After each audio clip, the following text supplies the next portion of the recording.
Hello, j'espère que tu vas bien. Donc on se retrouve aujourd'hui pour une nouvelle vidéo qui n'est pas dans mes habitudes, mais j'ai envie de changer de temps en temps et je me suis dit pourquoi pas le faire en vidéo parce que j'avais pas envie de tout retaper en fait. Voilà. Donc du coup je me suis dit faire un petit tag, ça serait sympa. En plus on m'a demandé de faire des tags, d'en faire un peu plus souvent et c'est vrai que ça serait pas mal.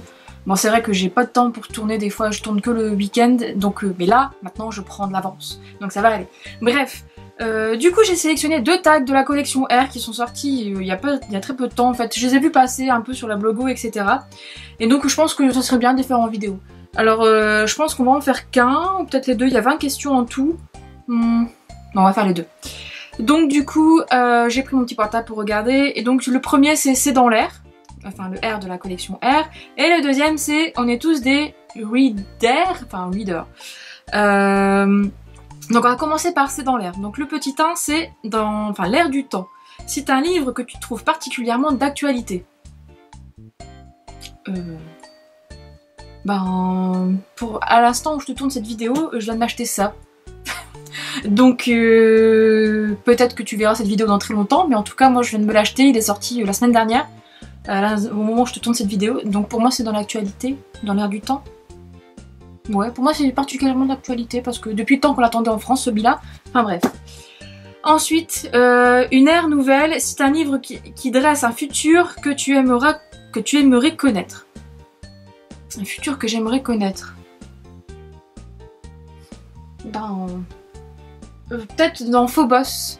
Je vais pas je te mettrai peut-être une image à chaque fois. Peut-être dans Phobos parce que j'aimerais bien savoir ce qui se passe sur Mars et au-delà de Mars, dans les autres galaxies, etc.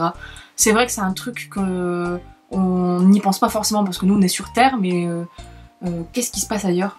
Parce qu'il y a forcément d'autres galaxies comme la nôtre, donc d'autres formes de vie. Oui, bon, bref, je parle de martiens, là, ça y est, c'est parti. Bref, donc du coup, je pense que Phobos, c'est vraiment un futur que j'aimerais bien voir apparaître. Bon, même si apparemment, pour nous, actuellement, là, à l'heure actuelle, je sais que le voyage sur Mars est assez compliqué, mais j'y crois. Je pense que ça pourrait être pas mal. Et peut-être aller plus loin, aller voir les autres planètes, etc. Bref, je pars vers l'infini et l'au-delà. Ensuite, le petit 3, sur l'ère de jeu. Donc, c'est un lieu de roman dans lequel tu aurais aimé grandir. C'est difficile en fait comme tag. Hein. Un roman dans lequel j'aimerais aimer grandir. Un univers. Un lieu. En fait je regarde ma bibliothèque en même temps pour essayer de voir, mais non. Je sais pas. Dans quoi j'aimerais aimer grandir? Moi là... peut-être dans un univers un peu avec de la magie, enfin forcément, dans Harry Potter, parce que c'est vrai que ça m'aurait fait rêver. Peut-être dans un bouquin, enfin dans un lieu, dans une bibliothèque. J'aurais aimé grandir déjà en étant rat de bibliothèque dès le départ. Peut-être ça, ouais, on va dire ça. Un air de musique, cite un roman à l'atmosphère particulièrement mélodieuse et poétique. Alors là c'est en plus, ils le font exprès je pense, mais... C'est un livre de la collection R et c'est La Symphonie des Abysses. Le tome 1 que j'ai lu il y a pas longtemps et que j'ai adoré. Et là, c'est mélodieux et poétique. Et aussi, c'est de Karina Rosenfeld. Et pareil, le deuxième, c'est Les Cendres de l'Oubli.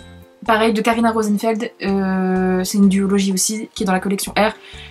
Et c'est trop beau, c'est mélodieux, il y a de la musique, c'est en rapport avec la musique, et c'est poétique, j'adore l'écriture de Karina Rosenfeld. Donc ces deux duologies, je te les conseille parce qu'elles sont vraiment top. Enfin, en tout cas, j'ai lu d'abord que le tome 1 de La Symphonie des Abysses, j'ai lu que celui-là pour l'instant, enfin que ce tome 1 pour cette duologie-là. Par contre, les Phoenix sautent dessus. Bref, instant promotion finie. Le petit 5, donc R... Donc, c'est un personnage adapté sur l'écran... à l'écran sur lequel tu as eu un crush. C'est un peu compliqué pour moi. Parce que, comment dire, j'ai horreur des adaptations à l'écran des bouquins qui sont faits. Sachant qu'en plus ils prennent généralement beaucoup de fois les mêmes acteurs. Je pense à l'acteur qui joue Simon... non pas Simon. Bah si, il va jouer Simon machin là. C'est un acteur qui a joué dans une autre adaptation, bah, il a joué dans Everything Everything, enfin bref. Ils prennent souvent les mêmes têtes et ça me gave. Et en plus, moi je les trouve un peu trop jeunes pour moi, pas barbus, enfin pas poilus, et ils ont pas de longs cheveux donc ça m'intéresse pas. Donc je n'ai pas forcément de crush sur un personnage qui a été adapté au cinéma. Voilà! Donc le 6, l'air de rien. C'est un personnage secondaire que tu as préféré au personnage principal. Ben c'est des... Les derniers en date, on va dire que c'était dans Rock Addiction où j'ai en fait kiffé toute la partie, enfin tous les autres personnages en fait par rapport aux deux principaux. Après, ouais, il y a que ceux-là. Je regarde maintenant Six of Crows, j'ai tous aimé. The Book of Henry, pareil, machin. Ouais, enfin non, je vais dire ceux-là pour l'instant. C'est les premiers, les seuls qui me viennent à l'esprit. Non, pas forcément ça, non. Non, voilà. Voilà, c'est comme ça. Le Airbnb. C'est un roman parfait pour un moment de lecture cosy bien installé à la maison. Je te dirais quelque chose de léger, ça serait peut-être une romance. Une des romances de Cécile Chemin. Donc soit Cécile Chemin, tu as peut-être Hot Love Challenge qui est vraiment pas mal. Et tu as aussi Dear You d'Emily Blaine qui est pas mal aussi pour un petit moment cosy à la maison. Moi, je les ai adorés. Voilà, c'était mes petits moments détente. C'est des petites romances toutes simples, toutes légères et qui te font plaisir, qui sont belles, qui transpirent l'amour. Et voilà. Donc ensuite, le bonheur pur. Donc c'est un livre qui t'a donné envie de t'évader, de découvrir de nouveaux horizons. Caleb. Enfin, en fait, c'est fait exprès pour qu'on dise la collection R, j'en suis sûre. Mais Caleb, j'ai trop envie d'aller en Islande. Voilà, c'est dit. J'ai trop envie d'y aller. Même si je sais qu'il caille là-bas, je vais y aller. Donc, dans Caleb, tu voyages et c'est magnifique. Ensuite, un air de repos. C'est un livre que tu adores et connais par cœur, mais que tu relirais avec le même plaisir. Un livre, c'est difficile à dire parce que je relis pas souvent. Ceux que j'ai relus le plus souvent, j'en ai déjà parlé, c'était les Harry Potter et les Seigneurs des Anneaux. Mais j'ai relu il y a peu de temps Maybe Someday et j'ai encore repris mon pied comme une folle en relisant ce bouquin. Donc je pense que des Colleen Hoover ou même du Harry Potter ou des Seigneurs des Anneaux, voilà. C'est toujours un plaisir de redécouvrir, même quand on ne se souvient plus trop, de reprendre cette lecture, etc. Pour moi, voilà. Petit 10, un air réjoui, cite ton dernier coup de cœur, celui auquel tu ne t'attendais pas. Bah écoute, j'ai envie tellement que... Bah si, peut-être celui... Enfin, je vais pas le sortir, mais mon dernier coup de cœur... Enfin, c'est pas un des derniers coups de cœur que j'ai eu en date, mais... La mémoire de Babel de Christelle Dabos, donc chez Gallimard. Donc c'est le tome 3 de La Passe Miroir. En fait, c'est le tome 2 et le tome 3. J'ai eu des coups de cœur pour les deux tomes parce que je ne m'attendais pas justement du tout à aimer cette suite parce que je n'ai pas aimé le tome 1. Enfin, je lui ai donné sa chance au tome 1, mais je l'ai trouvé trop lent. Et là, le tome 2 et 3 m'ont complètement... ils ont tout pété. Voilà, ils ont tout cassé dans mes a priori sur cette saga. J'ai appris à découvrir en fait l'univers beaucoup plus en profondeur. J'ai découvert des personnages qui sont complètement dingues et alors l'univers j'en parle même pas parce que c'est un truc de fou. C'est un truc de fou. En plus quand elle a osé mélanger du mystique un peu, de la religion etc. là-dedans.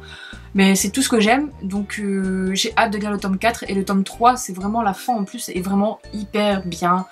Et même tout le tome en fait c'est frustrant, c'est beau, c'est magnifique. Bref, voilà. Donc ça c'était le premier tag, donc c'est dans l'air. Et on passe du coup au deuxième, donc on est tous des readers. Donc le petit 1 c'est Le vieil homme et la mer, donc c'est un roman dans lequel l'eau a une importance toute particulière. Je l'ai peut-être acheté, si, je l'ai acheté il y a pas longtemps, c'est Deep Blue mais je l'ai pas encore lu. J'ai acheté de Jennifer O'Donnelly il me semble. Sinon après tu as Percy Jackson, hein. Voilà, hein, l'eau c'est hyper important vu que c'est le fils du dieu de la mer. Donc voilà. Le Trône de Fer, c'est un livre à l'univers travaillé, épique, qui te happe et que tu ne lâches plus. Ah carrément épique, le sang des dieux et des rois. Voilà, J'ai adoré le tome 1 et le tome 2 c'est un truc de fou. J'ai pas pu le lâcher jusqu'à la fin et la fin c'est complètement dingue. Donc vivement la suite cette année. Le tome 3 donc Hermione Granger. C'est une héroïne pouvant rivaliser d'intelligence et d'ingéniosité avec l'ami d'Harry Potter.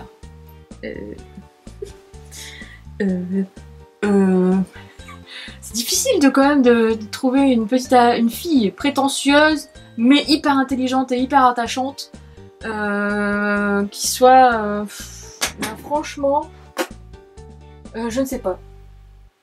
Je ne sais pas. Une qui pourrait rivaliser avec Hermione, c'est chaud quand même. Peut-être... Ah si, Annabeth dans Percy Jackson. Elle aussi, elle pourrait rivaliser quand même. Il y a du bagou, il y a quelque chose là. Bref. Le tome 4. J'ai tellement habitué. La petite question 4. La guerre des boutons. C'est un roman sur le monde parfois cruel des enfants ou des adolescents. C'est lequel? C'est 30 Reasons Why, apparemment. J'ai vu à peu près ce que ça allait être, mais je ne veux pas trop me spoiler. Donc, je me semble que c'est ça. Ensuite, inséparable de Sarah Grossant chez Rajo, on voit vraiment que, c'est pas très top, quoi, l'univers où le monde, la méchanceté des ados face à deux personnes qui n'ont pas eu le choix de naître comme ça. C'est plus dans ça, ouais. Après... un peu... je n'ai pas beaucoup, en fait, de romans avec des ados méchants. Donc, voilà. Le petit 5, un petit Molière. C'est un roman dans lequel les dialogues t'ont particulièrement frappé par leur justesse, leur résonance ou toute autre raison. Des dialogues qui m'ont frappé, ce sera plus dans, justement, The Air It Breathes, la saga The Elements de Brittany Setcheri, où là, c'est carrément du grand art. Moi j'adore, c'est beau, c'est voilà, j'en ai déjà parlé 50 000 fois mais voilà. Après il y a des échanges aussi dans Six of Crows qui m'ont beaucoup plu. Il y a des citations qui sont vraiment très belles, il y a des passages qui sont vraiment très touchants, très durs et j'ai adoré aussi. Donc je veux dire cela, ouais. 6. Cimetière, c'est le livre qui t'a donné la plus grande frayeur. Alors dernièrement parce que en fait je ne lis pas de livres pour me faire peur, parce que sinon je lirai plus. Mais j'ai lu le tome 2 de Miss Peregrine, les enfants particuliers, donc Hollow City. Et... Pardon, j'en perds la voix. Je l'ai lu il y a des soirs, quand je le lisais, il y avait des photos qui apparaissaient. Enfin, je sais pas si tu as déjà vu l'objet livre, mais il y a des photos à l'intérieur en noir et blanc. Apparemment, ces photos, en plus, ce sont des vraies personnes, des vraies photos qui ont été prises, etc. Et c'est des photos qui sont quand même étranges, et quand tu es au soir, il fait noir, etc., j'ai un peu flippé quand même, il y a des passages, et c'est pour ça que dans ce tome 2 là, je trouvais que les photos étaient mieux placées que dans le premier. Bon bref, ça sera plus dans le moment, je devrais en parler plus tard, mais bon bref, voilà. Ensuite, le petit 7, donc le château de ma mère, cite le dernier roman t'ayant rappelé ton enfance, tes vacances d'été, ta scolarité. Alors, mon dernière vacances, mon enfance, oui, non, c'est un vieux, c'est un que j'ai lu l'année dernière quand même, ouais, l'année dernière, et c'est Jamais 200 toi de Jojo Moyes, qui, en fait, Jessica, donc c'est le personnage principal, est une maman, et elle me fait vraiment penser à ma mère, et par plein de choses, et j'ai adoré ce roman de toute façon, j'ai vu ma mère à chaque page, donc quasiment. Et le fait qu'elle se batte pour ses enfants et qu'elle fasse tout pour que ses enfants se fassent accepter tels qu'ils sont, etc. C'est vraiment... voilà. Donc je dirais ça, le château de ma mère. Le petit 8, les raisins de la colère. Les raisins de la colère. C'est un personnage déraciné, ballotté par les hasards de l'existence et les difficultés de son monde. Alors là... ouais, là, j'en ai pas vraiment tout de suite qui vient en tête. Hein. Ballotté, difficulté de son monde. Ils ont dû s'inspirer de livres de la collection R, mais moi je les ai pas tous, donc voilà. Ça va être un peu compliqué. Si, peut-être, justement, je suis sûre qu'ils sont inspirés de la lectrice pour ce petit 8. Pour ce petit 8. Donc, je pense que oui, c'est le personnage de... comment ça s'appelle déjà, Sephia dans l'électrice qui correspond, je pense, qui est ballottée par le hasard de l'existence et les difficultés de son monde. Ouais, ça doit être ça. Le petit neuf, donc dans la couleur de l'air, cite ton dernier coup de cœur graphique, album jeunesse, livre illustré, BD, etc. Il y en a tellement en ce moment. En manga, je vais en dire 2. 3. Allez, je suis gentille. Non, en fait, je respecte pas la règle, mais c'est pas grave. Il y a LDK, que j'ai adoré, de Ayu Watanabe chez Pika Édition. Ensuite, il y a Takane Hirana chez Kazemanga. Et le troisième que j'ai repris la lecture il y a pas très longtemps, j'ai lu, voilà, c'est Lovely Love Live chez Soleil Manga. Voilà. Et ça, les mangas à ce niveau-là, j'ai adoré. Et la dernière version illustrée de bouquin que j'ai aimé, c'était L'étrange bibliothèque de Haruki Murakami, qui est sorti en poche 18 et qui est vraiment magnifique et que j'ai adoré. Et qui fait flipper aussi d'ailleurs. J'aurais pu mettre aussi dans la partie flippante. Et le petit 10 est Gustave Flaubert. C'est un auteur qui selon toi est un incontournable, un classique dans son genre de prédilection. Ah bah moi c'est Victor Hugo qui est incontournable. Et si tu n'as pas lu L'Homme qui rit, tu vas lire L'Homme qui rit parce que c'est mon préféré de Victor Hugo. Et puis voilà, c'est pas un très connu mais il est magnifique. Voilà. Donc en fait c'est fini. Donc j'espère que ce petit acte t'a plu, que voilà, si tu as des réponses toi aussi, n'hésite pas à la partager avec moi, etc. Ça fera toujours plaisir. Et puis je te dis à bientôt pour une prochaine vidéo, je ne sais pas encore ce que ce sera comme d'habitude. Et puis bientôt.